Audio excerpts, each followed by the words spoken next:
Tu vois, je rebondis à ce qu'on disait hier, à ce que je disais hier en story sur l'autonomie du Taycan.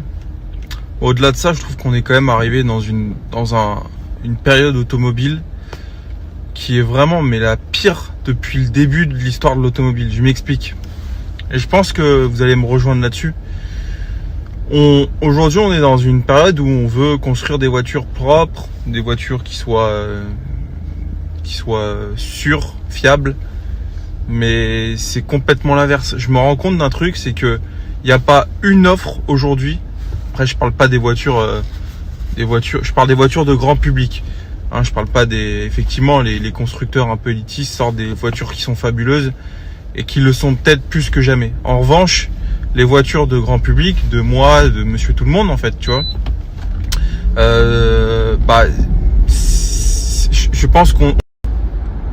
je pense qu'on traverse une période où l'offre est la pire qui n'ait jamais existé. À savoir que les voitures sont de plus en plus lourdes, donc il y a une énergie nécessaire qui est demandée pour déplacer les voitures, qui est de plus en plus importante. Du coup, on a des autonomies qui sont ridicules.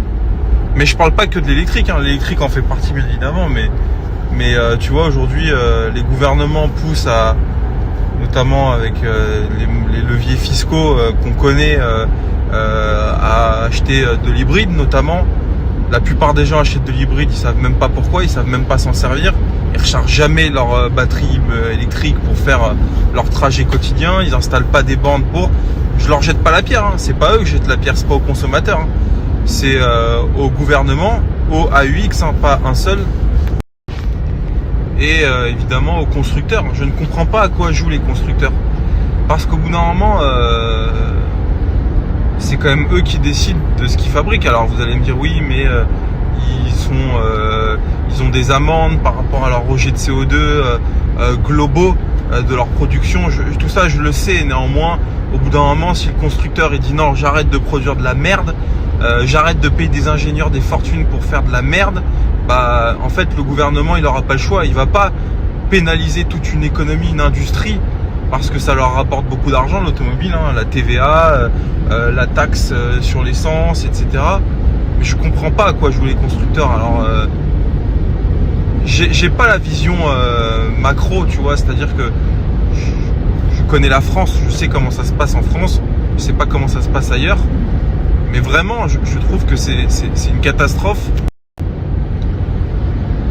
On n'est pas foutu de produire des moteurs qui soient fiables, ça c'est un fait. Les moteurs sont plus fiables, les voitures sont plus fiables. Enfin moi je le vois en tant que vendeur de bagnole, ça me coûte toujours des milliers d'euros de SAV tous les mois pour des trucs électroniques, pour des turbos, des trucs qui sont quand même censés durer un peu, tu vois. On parle pas je vends des voitures récentes, tu vois, je vends pas des vieilles guimbardes, tu vois. Mais surtout ce qui me choque, c'est qu'il y a aujourd'hui, tu prends n'importe quelle voiture, des hybrides, tu prends les hybrides, les voitures sont lourdes, elles consomment des 8, 9, 10 litres au 100, des voitures récentes d'aujourd'hui, des 2024. Elles ont des autonomies électriques qui sont ridicules, des 30-40 km.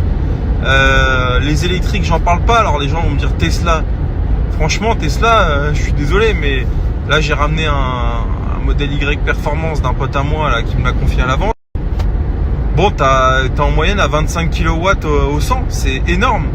La batterie, je crois qu'elle fait 80 ou 90. Bon, l'autonomie, elle est quoi, 350 km? Mais c'est quoi ces autonomies de merde? Enfin, au bout d'un moment, faut arrêter. Tu vois ce que je veux dire? C'est pareil. Pour moi, aujourd'hui, il y a qu'un seul truc, c'est le diesel. Mais les essences, tu vois, je regardais Automoto là le week-end dernier là.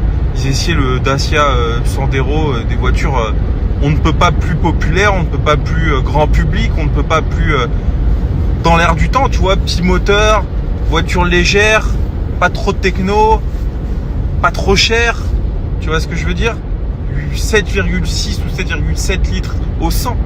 Mais en fait, frérot, c'est ce qu'on faisait il y a 15 ans en fait, tu vois ce que je veux dire. Il y a 15 ans, tu prenais un Golf 4, non, les Golf 4 ça a plutôt 20 ans je pense, même peut-être un peu plus.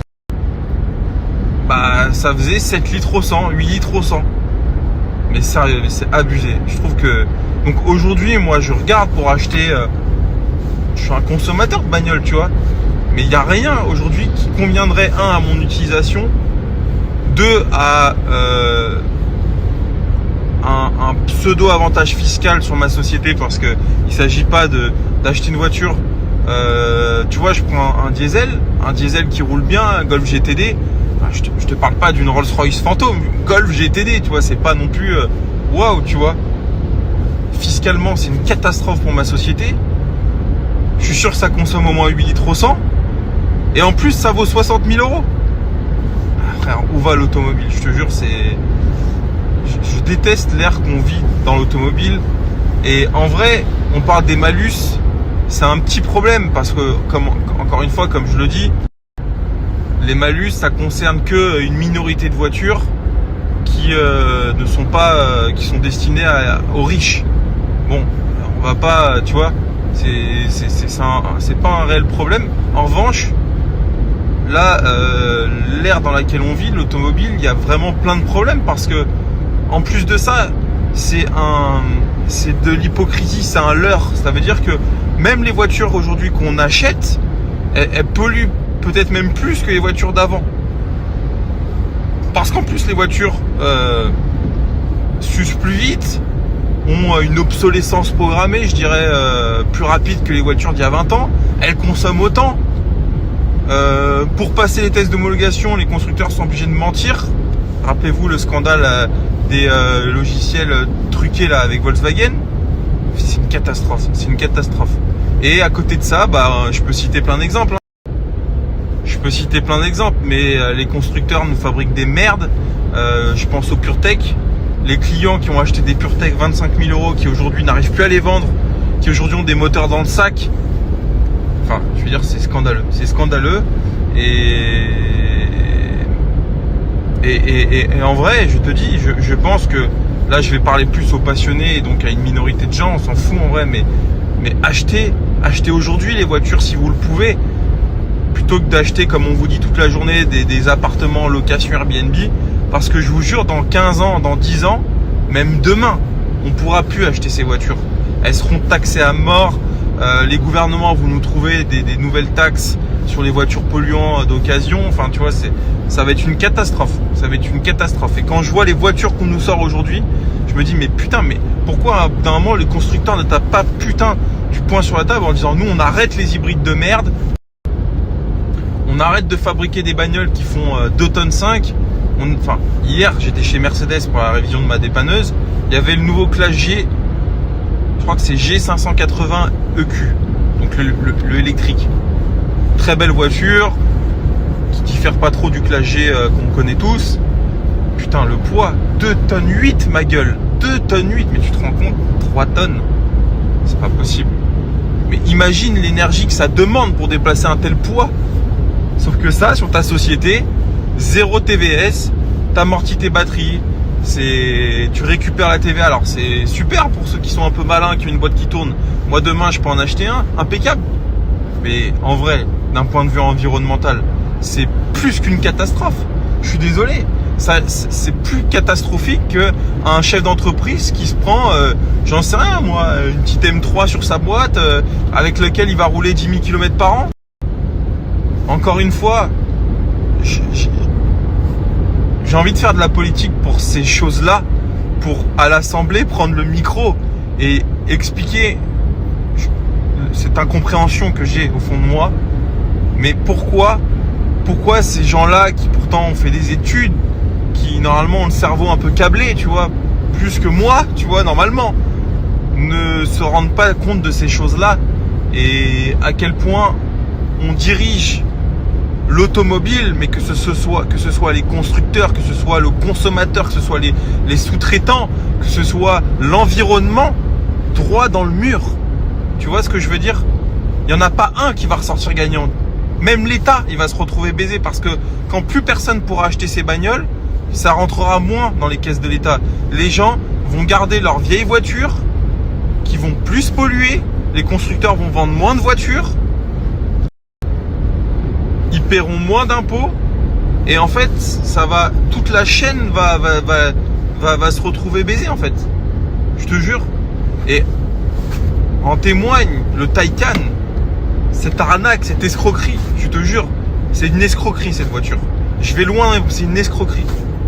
Et j'en veux pas aux gens qui me l'ont vendu parce que bah c'est du business. Mais j'en veux quelque part. J'en veux même pas à Porsche. Vous allez voir où je vais. Mais j'en veux aux gens qui ont poussé Porsche à faire ça. Techniquement aujourd'hui c'est pas abouti clairement. Bah regardez, hein, alors je vous parle, 38 km d'autonomie. Je vais devoir m'arrêter à une borne de recharge. Et c'est une escroquerie cette voiture, je vous jure, c'est de la merde en barre. J'en parlais avec un pote à moi, Seb, qui a plein de bagnoles, qui a un Taycan aussi. Et il me disait putain, mais vivement que je rentre cette merde. Mais je te jure. Et mais c'est une escroquerie comme 90% de l'offre sur le marché. Les mecs qui achètent des Range Rover P400 je sais pas quoi hybride, escroquerie. Les mecs qui achètent la Tesla, c'est moins une escroquerie parce que ça vaut 30 000 euros. Donc en vrai tu fous 30 000 balles, t'acceptes. En vrai 30 000 balles, bon c'est une somme, mais c'est quand même le ticket d'entrée, tu vois. Et pourtant je critiquais Tesla, hein. Mais tu peux accepter de te faire baiser et rouler 350 km pour 30 000 euros par mois, je l'accepte. Mais quand tu mets 140 patates sur la table, c'est le prix de cette voiture, les amis, hein.